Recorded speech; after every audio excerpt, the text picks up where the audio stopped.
السلام علیکم ورحمۃ اللہ وبرکاتہ۔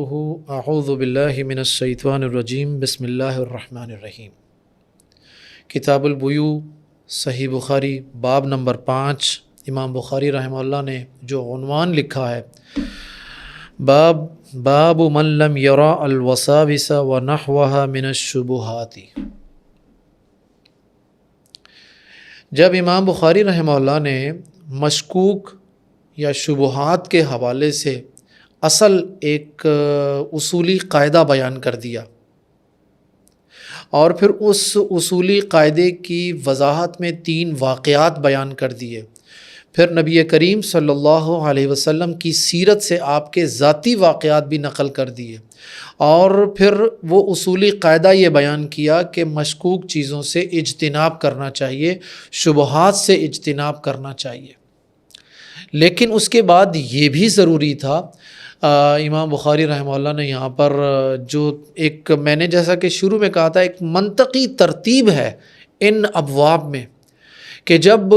شبہات اور مشکوک چیزوں کے حوالے سے ممکنہ جتنے پہلو تھے ان کی وضاحت کر دی، تو ممکن ہے کسی کے ذہن میں یہ سوال پیدا ہو کہ بسا اوقات کچھ وساوس بھی ہوتے ہیں۔ وسوسہ کیا جو انسان کے دل و دماغ میں جو وسوسے پیدا ہوتے ہیں، جو خیالات آتے ہیں، کیا ان کے بارے میں بھی ہمارا یہی رد عمل ہونا چاہیے؟ ان کا فقہی حکم کیا ہوگا؟ تو یہاں پر امام بخاری رحمہ اللہ نے اس عنوان کے تحت جو بتایا کہ بھائی باب من لم یرا الوساوس، بھائی ونحوها من الشبہات، جس نے وسوسہ وغیرہ کو شبہات میں گمان نہیں کیا، یعنی جس نے وسوسے کو شبہات نہیں سمجھا، وسوسہ الگ ہے اور شبہات الگ ہے۔ تو اس تبویب سے سب سے پہلے تو امام بخاری رحمہ اللہ نے یہ بیان کر دیا کہ بھائی شبہات اور چیز ہوتے ہیں اور وسوسہ اور چیز ہوتی ہے۔ وسوسہ محض ایک خیال ہے، ایک تصور ہے، ٹھیک ہے، اس پر کوئی یقین والی کیفیت نہیں ہے۔ مشکوک یا شبہات کے حوالے سے ہم کہتے ہیں کہ کم از کم کوئی ادنا درجے کی کوئی ایسی کیفیت تو موجود ہے نا، جو یا تو اس کو حلال میں داخل کر رہی ہے یا اس کو حرام میں داخل کر رہی ہے۔ ادنا درجے کی کوئی دلیل ضرور ہوتی ہے، لیکن وسوسے میں کوئی ادنا درجے کی دلیل بھی نہیں ملتی، وہ محض ایک تصور اور ایک خیال ہوتا ہے، نمبر 1۔ دوسری بات جو امام بخاری رحمہ اللہ یہ ثابت کرتے ہیں کہ جیسے وسوسہ سے کوئی حکم ثابت نہیں ہوتا، اسی طرح وسوسہ سے کوئی حکم منسوخ بھی نہیں ہوتا۔ آئیے ذرا اس حوالے سے جو حدیث امام بخاری رحمہ اللہ نے بیان کی ہے اس پر ہم بات کرتے ہیں۔ پہلے حدیث سن لیتے ہیں۔ یہ حدیث جو ہے عن الزہری رضی اللہ رحمہ اللہ عن عباد بن تمیم عن عمہ قال شکی علی النبی صلی اللہ علیہ وسلم الرجل یجد فی الصلاة شیئا ایقطع الصلاة قال لا حتى يسمع صوتا او یجد ریحا۔ یہ امام زہری رحمہ اللہ جو کہ مشہور محدثین میں سے ہیں، بیان کرتے ہیں عباد بن تمیم سے، اور وہ اپنے چچا سے روایت کرتے ہیں۔ عباد بن تمیم صحابی رسول ہیں رضی اللہ عنہ، فرماتے ہیں کہ اللہ کے نبی صلی اللہ علیہ وسلم کے پاس ایک شخص کے حوالے سے شکایت کی گئی کہ وہ اپنی نماز میں کوئی چیز محسوس کرتا ہے، نماز پڑھتے ہوئے اسے محسوس ہوتا ہے کہ کچھ اس کی مطلب ریا خارج ہوئی ہے، تو اسے صرف اور صرف ایک وسوسہ ہے۔ تو اللہ کے نبی صلی اللہ علیہ وسلم سے جب یہ پوچھا گیا کہ یہ اسے اس کے ذہن میں یہ خیال آتا ہے تو کیا وہ اپنی نماز توڑ دے؟ اس لیے کہ ریا کا خارج ہونا نواقض وضو میں سے ہے۔ وضو تو آپ صلی اللہ علیہ وسلم نے فرمایا لا، اسے نماز نہیں توڑنی چاہیے، حتی یسمع صوتا او یجد ریحا، یہاں تک کہ وہ آواز سنے یا بو محسوس کرے۔ تو اس پر فقہی اعتبار سے اس مسئلے پر تو بڑی تفصیلی گفتگو کی جا سکتی ہے، لیکن اس باب کے حوالے سے جو محل شاہد ہے وہ میں آپ لوگوں کے سامنے بیان کرتا ہوں اختصار کے ساتھ چند جملوں میں۔ امام بخاری رحمہ اللہ نے اس حدیث کے ذریعے وسوسہ کی حقیقت بیان کی ہے کہ وسوسہ کی کوئی حقیقت نہیں ہوتی اور کسی وسوسہ کی بنیاد پر کوئی ثابت شدہ حکم کو منسوخ نہیں کیا جا سکتا، جیسا کہ وضو ایک ثابت شدہ حکم ہے اور وہ شخص نماز پڑھ رہا ہے، اس کے ذہن میں آیا، گمان میں آیا کہ اس میں ریا خارج ہوئی ہے، تو اب وہ اس وسوسے کی وجہ سے وہ سوچ رہا ہے کہ نماز چھوڑ دوں، توڑ دوں یا نماز کو کنٹینیو کروں۔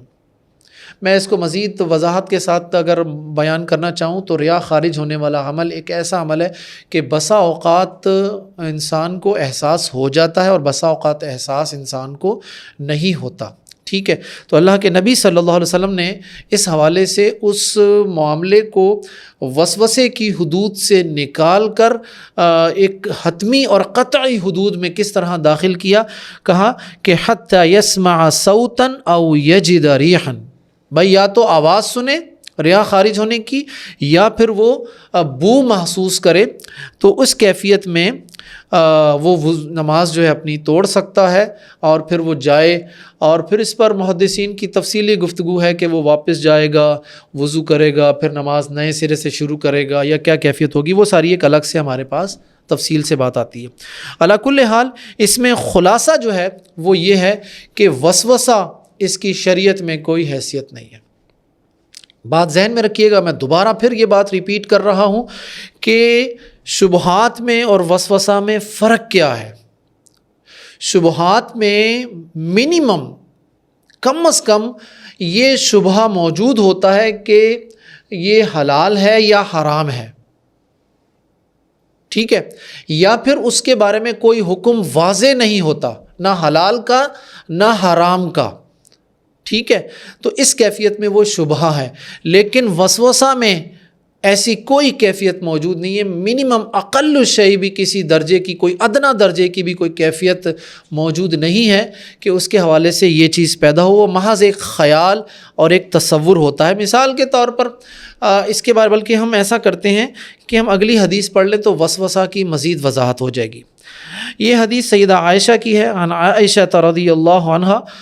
فرماتی ہیں ان قوما قالوا یا رسول اللہ ان قوما یأتوننا باللحم لا ندری اذکر اسم اللہ علیہ ام لا، فقال رسول اللہ صلی اللہ علیہ وسلم سم اللہ علیہ وکلوہ۔ سیدہ عائشہ کہتی ہیں کہ اللہ کے رسول، کئی لوگ ہمارے پاس گوشت لاتے ہیں لیکن ہمیں یہ معلوم نہیں ہوتا کہ انہوں نے ذبح کرتے وقت اس پر اللہ کا نام لیا تھا یا نہیں لیا تھا۔ اللہ کے نبی صلی اللہ علیہ وسلم فرماتے ہیں بھائی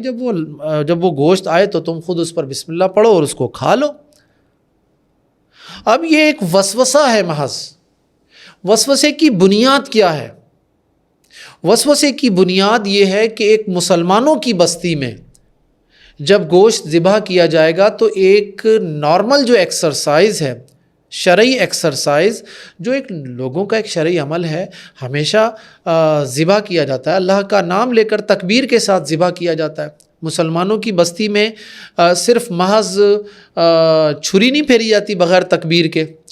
تو اس مسلمانوں کے حوالے سے ایک حسن ظن کی بنیاد پر اللہ کے نبی صلی اللہ علیہ وسلم نے اس بات کو شبہات کے دائرے میں داخل نہیں کیا بلکہ اس کو وسوسہ قرار دیا کہ بھائی اگر جو ذبح شدہ گوشت تمہارے پاس آ رہا ہے وہ اگر مسلمانوں کی بستی سے آ رہا ہے تو آپ یہ گمان رکھیں کہ وہاں پر اس کو باقاعدہ تکبیر کے ساتھ ذبح کیا گیا ہوگا، آپ بسم اللہ پڑھیں اور اسے کھا لیجئے۔ لیکن اگر کوئی شخص ایسی بستی میں رہتا ہے جہاں پر مکس کمیونٹی ہے، مسلم اینڈ نن مسلم کمیونٹی ہے، تو وہاں پر یہ حکم اس طرح نہیں آئے گا، اس لیے کہ وہاں اگر نن مسلم کمیونٹی کی بھی دکانیں ہیں گوشت کی، وہاں سے یہ کہ وہاں سے بھی گوشت آ سکتا ہے، تو پھر وہاں پر یہ فیصلہ نہیں ہوگا بلکہ وہاں پر ایک الگ جو ہوگا وہ کیفیت اس پر حکم آتا ہے۔ سر دست یہاں پر یہ امام بخاری رحمہ اللہ نے اس حدیث کو جو بیان کیا اس میں وہ یہ بیان کرنا چاہتے ہیں کہ مسلمانوں کی بستی سے جو گوشت آ رہا ہے تو اس پر یہ یقین رکھیں کہ وہ انہوں نے تکبیر پڑھ کر ذبح کیا ہوگا، لہٰذا وہ حلال ہے، جائز ہے، اور یہ ایک محض وسوسہ ہے، لہٰذا اس وسوسے کی بنیاد پر کوئی شرعی حکم یا فیصلہ نہیں کیا جا سکتا۔ تو امام بخاری رحمہ اللہ نے مشکوک اور شبہات کے بعد وسوسہ کی حقیقت بھی واضح کر دی۔ الحمدللہ، اسی پر ہم اکتفا کرتے ہیں۔ السلام علیکم ورحمۃ اللہ وبرکاتہ۔